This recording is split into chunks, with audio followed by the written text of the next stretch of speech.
स्वागत है आपका प्रीति की कहानियां में, जहां कहानियां सिर्फ डराने के लिए नहीं, कुछ सिखाने के लिए भी होती हैं। कभी रहस्य, कभी रोमांच और कभी एक ऐसी सीख जो दिल को छू जाए। वीडियो पसंद आए तो लाइक करें, कमेंट में बताएं कि आपकी सबसे पसंदीदा कहानी कौन सी थी और सब्सक्राइब जरूर करें। आपका साथ हमें प्रेरणा देता है और कहानियों की इस खूबसूरत दुनिया को और भी गहराई से रचने की ताकत देता है। शहर के एक कोने में, जहां गलियां संकरी और घुमावदार थीं और जहां पुरानी इमारतें एक दूसरे के ऊपर झुकी हुई थीं, मानो वे आपस में कोई रहस्य साझा कर रही हों। एक पुराना मेंशन था जिसकी दीवारें समय के थपेड़ों से जर्जर हो चुकी थीं और जिसकी खिड़कियां अंधेरी और रहस्यमय लग रही थीं। यह मेंशन अपनी पुरानी शान और शौकत की कहानी बयां कर रहा था, लेकिन साथ ही इसमें कुछ ऐसा भी था जो डरावना और अनजाना था। इसकी पुरानी शान अमित और पायल को अपनी ओर खींच रही थी। वे दोनों शहर की भागदौड़ और शोरगुल से दूर कुछ शांत और सुकून भरी जगह की तलाश में थे। उन्हें उम्मीद थी कि यह मेंशन उन्हें वह शांति और सुकून देगा जिसकी उन्हें तलाश है। शांति की तलाश में अपनी ओर खींच रही थी। मेंशन के चारों ओर फैली हरियाली और शांत वातावरण ने उन्हें अपनी ओर आकर्षित किया। उन्हें लग रहा था कि जैसे ये जगह उन्हें अपने अंदर समा लेने के लिए बाहें फैलाए खड़ी है। जैसे ही उन्होंने उसे देखा, उनकी आंखें चमक उठीं। मेंशन की भव्यता और सुंदरता ने उन्हें मंत्रमुग्ध कर दिया था। उन्हें लग रहा था कि जैसे वे किसी सपने में आ गए हों।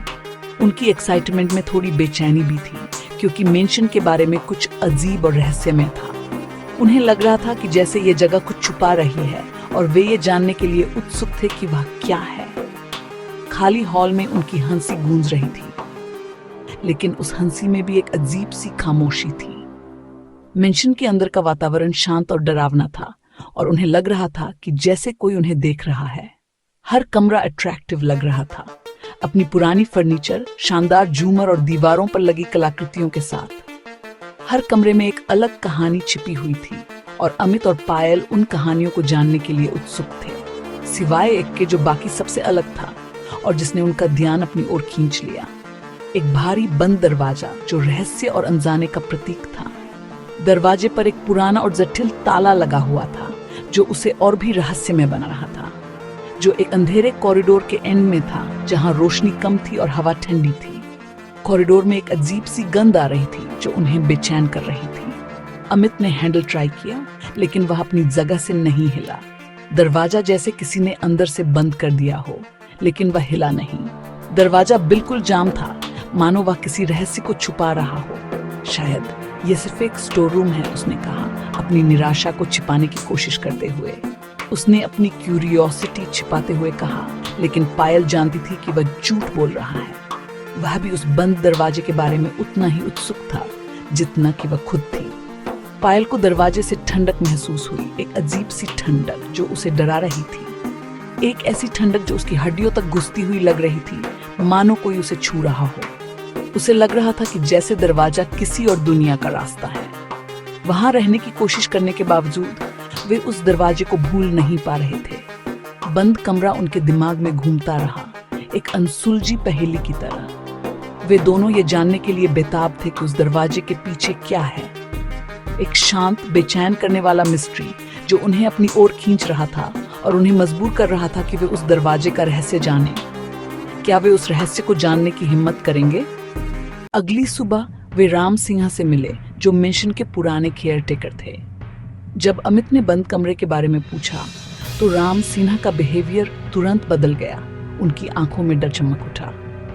कुछ दरवाजे न खुले रहें तो ही अच्छा है, उन्होंने कांपती आवाज में चेतावनी दी। वह कमरा आपके लिए नहीं है, भूल जाओ कि वह है। उनके शब्द एक रिक्वेस्ट थे, कोई सजेशन नहीं। ये कपल बेचैन करने वाली खामोशी में रह गया, मिस्ट्री और गहरी हो गई। अमित ने इसे अंधविश्वास बताकर समझाना चाहा, लेकिन पायल अपने डर को दूर नहीं कर पाई। बंद दरवाजा अब सिर्फ एक क्यूरियोसिटी नहीं था, ये एक मना की हुई जगह थी। उस रात मेंशन की खामोशी, एक ऐसी खामोशी जो अपने आप में एक कहानी कह रही थी। पत्थरों की उम्र, दीवारों में दबे रहस्य और हवा में तैरती अनकही बातें सब मिलकर एक अजीब सा माहौल बना रहे थे। ऐसा लग रहा था जैसे मेंशन अपनी गहरी नींद डूबा हुआ है, लेकिन उसकी नींद में भी कुछ बेचैनी है, कुछ अनकहा डर है। फिर अचानक हॉलवे में हल्की पायल की आवाज से टूट गई। ये आवाज इतनी धीमी थी कि शायद कोई और इसे सुन भी नहीं पाता, लेकिन पायल के कानों में यह साफ सुनाई दी। ये आवाज उस खामोशी को चीरती हुई एक सवाल की तरह गूंज रही थी। कौन है, कहां से आ रही है और क्या चाहती रही? दिल जोर से धड़क रहा था, जैसे कोई डोल बज रहा हो। हर धड़कन के साथ डर और भी गहरा होता जा रहा था। उसे समझ नहीं आ रहा था कि यह सब क्या हो रहा है, लेकिन उसे इतना जरूर पता था कि कुछ तो गलत है, कुछ तो बहुत ही गलत है। उसे यकीन था कि कोई चल रहा है, कोई है जो अंधेरे में छिपा हुआ है और धीरे धीरे उसकी तरफ बढ़ रहा है। वह अपनी आंखें बंद करके लेटी रही, लेकिन उसे ऐसा लग रहा था जैसे कोई उसे देख रहा है, उसकी हर हरकत पर नजर रख रहा है। अमित ने इसे उसकी इमेजिनेशन बताकर टाल दिया, हमेशा की तरह। उसने कहा कि पायल बहुत ज्यादा सोच रही है और उसे आराम करने की जरूरत है। लेकिन पायल जानती थी कि यह सिर्फ उसकी कल्पना नहीं है, यह सच है और यह बहुत ही डरावना है। लेकिन आवाजें आती रहीं, हल्की फुसफुसाहट, जैसे कोई धीरे धीरे कुछ कह रहा हो, लेकिन समझ में नहीं आ रहा हो कि क्या। यह फुसफुसाहट इतनी धीमी थी कि पायल को लग रहा था जैसे वह सिर्फ अपने दिमाग में सुन रही है, लेकिन फिर भी वह जानती थी कि यह सच है। दुख भरी और दर्दनाक, दीवारों से होकर आती हुई ये आवाजें इतनी दर्दनाक थी कि पायल को लग रहा था जैसे किसी ने उसका दिल चीर दिया हो। वह समझ नहीं पा रही थी कि यह सब क्या है, लेकिन उसे इतना जरूर पता था कि यह मेंशन किसी गहरे राज को छुपाए हुए है। कुछ दिनों बाद अमित को बंद कमरे के पास कॉरिडोर में एक अजीब सी चीज दिखाई दी। वह उस कमरे के पास से गुजर रहा था जब उसकी नजर दीवार पर पड़ी।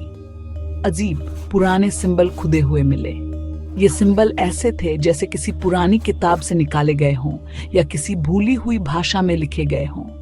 अमित ने पहले कभी ऐसे सिंबल नहीं देखे थे और उन्हें देखकर उसे अजीब सी बेचैनी होने लगी। उसने पायल से यह बात छिपाई क्योंकि वह नहीं चाहता था कि वह और ज्यादा डर जाए। वह जानता था कि पायल पहले से ही बहुत डरी हुई है और वह उसे और ज्यादा परेशान नहीं करना चाहता था, लेकिन वह इमेज उसे परेशान करती रही। वह उन सिंबल्स के बारे में सोचता रहता था और उसे समझ नहीं आ रहा था कि उनका क्या मतलब है। उसे लग रहा था जैसे वह किसी बहुत बड़ी मुसीबत में फंस गया है। हर रात परछाइयां हिलती जैसे कोई अंधेरे में नाच रहा हो। ये परछाइयां इतनी डरावनी थी कि पायल को लग रहा जैसे वह किसी बुरे सपने में फंस गई है। दरवाजे चरमराहट करते जैसे कोई धीरे धीरे उन्हें खोल रहा हो। यह आवाज इतनी डरावनी थी कि पायल को लग रहा था जैसे कोई उसके कमरे में आने वाला है, और पायल की डरावनी झंकार वापस आती जैसे कोई उसे बुला रहा हो। ये झंकार इतनी डरावनी थी कि पायल को लग रहा था जैसे वह पागल हो जाएगी। मेंशन का शांति का वादा डर की बढ़ती भावना में बदल गया, जैसे कोई धीरे धीरे उसे निगल रहा हो। पायल को लग रहा था जैसे वह किसी जाल में फंस गई है और अब वह कभी भी बाहर नहीं निकल पाएगी। सब कुछ 5वें कमरे पर केंद्रित था। वह कमरा जो हमेशा बंद रहता था और जिसके बारे में कोई कुछ नहीं जानता था। पायल को लग रहा था जैसे उस कमरे में कोई बहुत बड़ा राज छुपा हुआ है और उसे वह राज जानना ही होगा। एक शाम पायल को किचन में अचानक ठंडक महसूस हुई। उसने मुड़कर देखा तो एक छोटी लड़की सफेद फ्रॉक में, बाल चेहरे पर बिखरे हुए, डाइनिंग हॉल के एंड में चुपचाप खड़ी थी। लड़की उदासी फैला रही थी, फिर 5वें कमरे की ओर बढ़ी और अंधेरे में गायब हो गई। पायल घबराकर अमित को बताया, लेकिन उसे कुछ नहीं मिला। यह विजन इतनी रियल थी कि इसे टालना मुश्किल था। अब इस हॉन्टेड मेंशन का एक चेहरा था। सफेद कपड़े वाली लड़की डरावनी नहीं थी, लेकिन उसकी मौजूदगी मदद के लिए एक बेताब रिक्वेस्ट थी। अमित और पायल को एहसास हुआ कि यह हॉन्टेड पर्सनली था और उन्हें जवाब चाहिए थे। सच जानने के लिए बेताब अमित और पायल ने राम सिंह का सामना किया। पायल ने सफेद कपड़े वाली लड़की, पायल और उदासी का वर्णन किया। राम सिंह शर्मिंदा होकर आखिर में मेंशन का सीक्रेट बताया। त्रिशा, पिछले मालिक की बेटी, को 5वें कमरे में एक काले जादू के दौरान बलि चढ़ा दिया गया था। उसकी आत्मा पिता के काले जादू से बंधी हुई घर को परेशान कर रही थी, न्याय की तलाश में। सिंबलिक बांधने वाले जादू का हिस्सा थे जो उसकी आत्मा को फंसाए हुए थे। आवाजें, ठंड, उदासी, सब त्रिशा के आखिरी पलों की गूंज थी। 5वां कमरा सिर्फ बंद नहीं था, ये एक परेशान आत्मा के लिए एक कब्र था। सच ने सब कुछ बदल दिया। डर की जगह दया और दृढ़ संकल्प ने ले ली। अमित ने सिंबल पर रिसर्च की। पता चला कि वे एक पुराने बांधने वाले जादू का हिस्सा थे। पुराना फर्नीचर हटाते समय एक भारी संदूक टूट गया जिसमें एक सुंदर पुरानी चाबी मिली। अमित और पायल तुरंत समझ गए, ये 5वें कमरे की चाबी थी। राम सिंह की चेतावनी के बावजूद उन्हें त्रिशा की मदद करने की जरूरत महसूस हुई। कांपते हाथों से वे दरवाजे के पास पहुंची। चाबी अमित के हाथ में ठंडी और भारी थी। वे दशकों से बंद अंधेरे का सामना करने के लिए तैयार थे। अमित ने दरवाजा खोला। हर धड़कन के साथ उसे लग रहा था कि वह किसी अज्ञात खतरे के करीब जा रहा है। दरवाजे की लकड़ी पुरानी और जर्जर थी, मानो सदियों से किसी रहस्य को छुपाए हुए हो। वह खुल गया। एक कमरा जो अंधेरे और निराशा में डूबा हुआ था। कमरा खाली था, लेकिन फिर भी उसमें एक भारीपन था, जैसे किसी भयानक घटना का साया अभी भी मंडरा रहा हो। हवा में नमी थी और एक अजीब सी बदबू आ रही थी, जो सड़ते हुए और भूले हुए सपनों की तरह थी। हवा ठंडी थी, इतनी ठंडी कि अमित की सांसें जमने लगीं। ये ठंडक सिर्फ तापमान की नहीं थी, बल्कि उस कमरे में मौजूद नकारात्मक ऊर्जा का भी एहसास करा रही थी। दीवारों पर भयानक सिंबल बने हुए थे। ये सिंबल किसी प्राचीन भाषा के थे, जो शायद किसी भूले हुए जादू या रस्म का हिस्सा थे। अमित को उन सिंबल्स को देखकर एक अजीब सी बेचैनी हुई, जैसे वे उसे किसी खतरे की चेतावनी दे रहे हों। बीच में त्रिशा की आत्मा प्रकट हुई, एक धुंधली सी आकृति जो दर्द और पीड़ा से भरी हुई थी। उसकी आंखें खाली थी और उसके चेहरे पर एक अजीब सी उदासी थी। अमित को लगा कि वह त्रिशा की मदद करना चाहता है, लेकिन उसे यह भी डर था कि वह क्या कर सकता है। अब निष्क्रिय नहीं, बल्कि दर्द और गुस्से का तूफान। उसकी ऊर्जा कमरे में फैल रही थी और हर चीज को अपनी चपेट में ले रही थी। त्रिशा की आत्मा अब सिर्फ एक पीड़ित नहीं थी, बल्कि एक शक्तिशाली और खतरनाक शक्ति बन चुकी थी। दरवाजा उनके पीछे बंद हो गया, एक जोर की आवाज के साथ, जिसने पायल को और भी डरा दिया। अब वे उस कमरे में फंस गए थे, त्रिशा की आत्मा के साथ, और उन्हें पता नहीं था कि वे कैसे बचेंगे। पायल घबरा गई, उसकी आंखें डर से फैल गईं। वह उस कमरे से भागना चाहती थी, लेकिन उसके पैर जम गए थे।